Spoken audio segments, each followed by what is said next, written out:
ஆதி என்னும் பராவரையே, அன்பான மனோன்மணியே, ஜோதி எனும் பஞ்சகர்த்தாலே, சொற்பெரிய கரிமுகனே, தீது நீக்கும் கந்தவளே, திருத்துகின்ற குருநாதர்களே, 18 சித்தர்களே, பண்பான பரமசிவமே, ஓதியே ஜோதிடங்கள் உரைப்பதற்கு நாதவிந்து வடிவாக நல்ல துணை ஆவீரே. உலகில் உள்ள தமிழ் பேசும் அனைத்து நாள் உள்ளங்களுக்கும் மற்றும் ஜோதிட சான்றோர்களுக்கும் மூத்தவர்களுக்கும் ஆர்வலர்களுக்கும் மற்றும் இந்த காணொலியை காணும் உங்களுக்கும் ஆஸ்ட்ரோராஜின் இனிய நல்வணக்கங்கள்.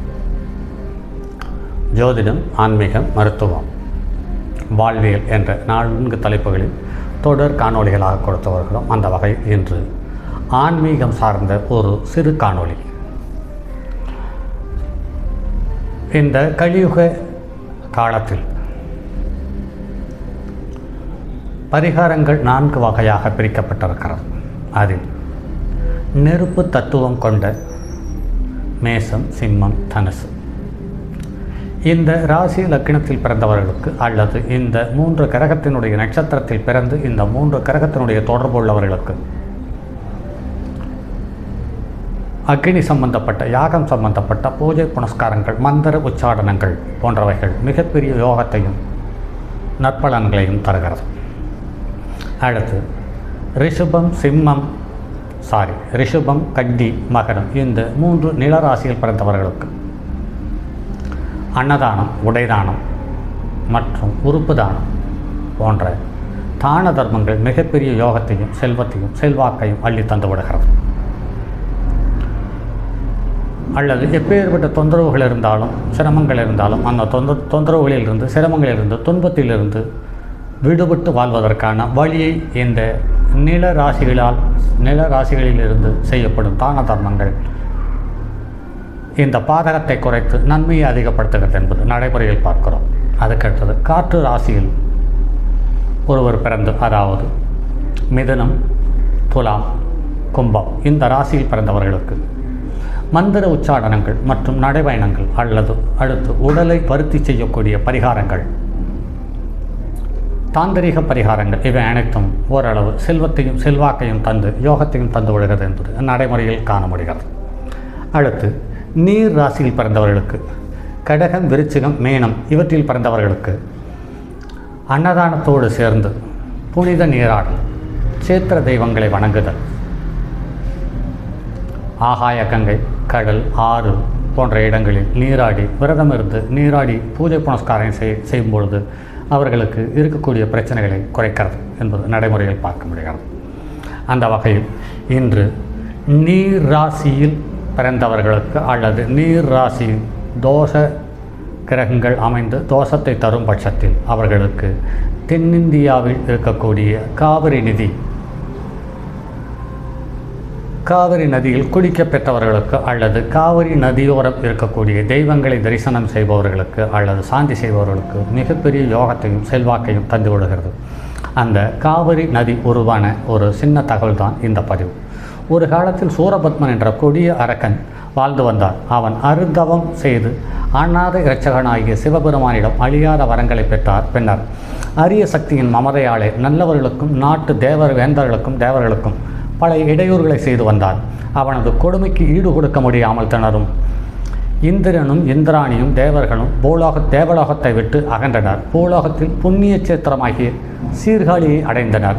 அங்கு ஒரு பூந்தோட்டத்தை அமைத்து சிவபெருமானை எண்ணி தவம் செய்து வாழ்ந்து வரலாயினர். இதை அறிந்த அந்த சூரன் பூஜைக்கு பங்கம் விளைவிக்க முடிவு செய்தான். எனவே பூந்தோட்டம் கருகும்படி மழையே வராமல் செய்தான். எங்கு பார்த்தாலும் பூந்தோட்டத்தில் பசி, பஞ்சம், பட்டினி தலைவிரித்தாடியது.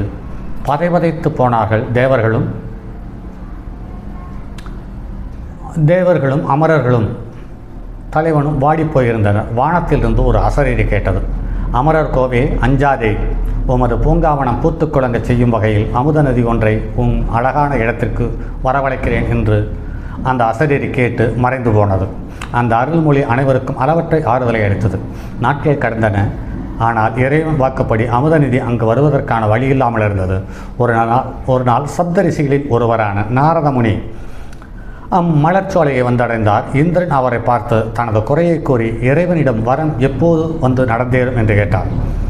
அதற்கு நாரதர், தேவேந்திரா, திருக்கைலாய மலையிலிருந்து வரும் காவிரி நதியை சிவபெருமானின் தொண்டரும் தவ சிரேஷ்டருமாகிய அகத்தியர் தமது சக்தியால் தமது கமண்டலத்தில் அடக்கி வைத்திருக்கிறார். எனவேதான் காவிரி இங்கே இன்னும் வந்து சேரவில்லை என்று சொல்லிவிட்டு போனார். அதற்கு நான் என்ன செய்ய வேண்டும் என்று கேட்டார். அதற்கு பணிவுடன், நீ ஒன்றும் செய்ய வேண்டாம், விக்கினங்களை தீர்த்து வைக்கும் விநாயக பெருமானை நினைத்து பூஜை செய்யுங்கள், எல்லாம் சுபமாக நடந்தேறும் என்று கூறி மறைத்தார். நாரதர் கூறியபடி தேவர்களும் இந்திரர்களும் விநாயகர் பெருமானுக்கு ஹோமம் நடத்தி வணங்கினார்கள். கடு தவமும் செய்தார்கள். 5 கரத்தனை, யானை முகத்தினை, இந்தின் இளம்பரை போல ஈட்டனை, நந்தி மகன் ஞான கொழுந்தனான ஸ்ரீ கணபதி அவர்கள் முன் தோன்றினார். அபயகஸ்தங்களை காட்டி அருளினார். அச்சம் தவிர உமது விண்ணப்பத்தை நாம் நிறைவேற்றுகிறோம் என்று கூறி மறைந்தார். அகத்தியர் மலையில் தன்னை மறந்து தவம் செய்து கொண்டிருந்தார். விநாயக பெருமான் காகமாக உருமாறினார். அகத்தியர் அருகிலிருந்த கமண்டலத்தின் மீது அமர்ந்தார். அந்த சிறு ஓசையை கேட்டு தன் கண்களை விழித்து அகத்தியர் காகத்தை கை நீட்டி விரட்டினார். காகமோ கமண்டல நீரை கொட்டிவிட்டு களிப்போடு பறந்து சென்றது. கமண்டல நீர் காவிரி நீராக கரை புரண்டு ஓடியது. பூமி செழிக்க புது வெள்ளம் தோன்றியது. என்ன வியப்பு! காகம் அந்த அந்தன சிறுவனாக உடனே உருமாறியது. அகத்தியர் முன் வந்து நின்றது. என்ன முனிவரே, தண்ணீர் கவிழ்ந்து விட்டதா என்று அந்த சிறுவன் பரிகாசமாக கேட்டான். ஆத்திரம் பொங்க அகத்தியர் சிறுவனை தலையில் குட்டுவதற்காக கையை உயர்த்தினார். சிறுவன் ஓடினான். அகத்தியரும் விரட்டினார். பையனின் வேகத்திற்கு ஈடு கொடுக்க முடியாத மாமுனிவரால் தடுமாறி நின்றார். அரக்கனின் மாயையாக இருக்குமோ என்று மனதில் நினைத்தார்.